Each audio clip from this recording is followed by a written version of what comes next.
C1 is a special vertebra. It doesn't have a body itself. The fracture which happens here is called a Jefferson fracture.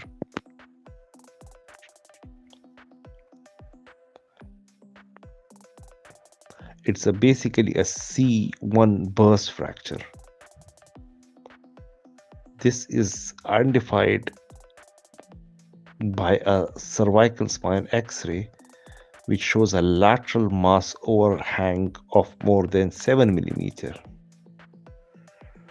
If the lateral mass overhang is more than 7 millimeter, this does mean that the transverse ligament has disrupted, rendering it an unstable injury.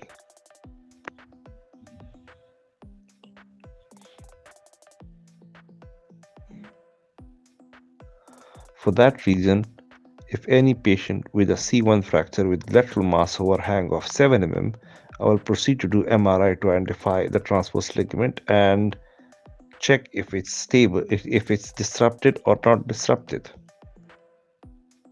Moreover, the atlantodense interval can be more than 3 millimeter in that sense. For a stable injury, these injuries are treated by halo vest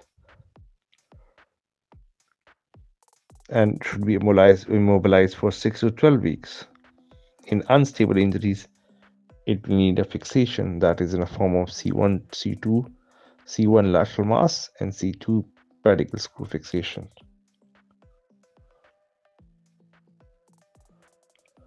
Moreover, occipital-cervical fusion can be done, that is O1 to C2, if C1 is not having a good purchase.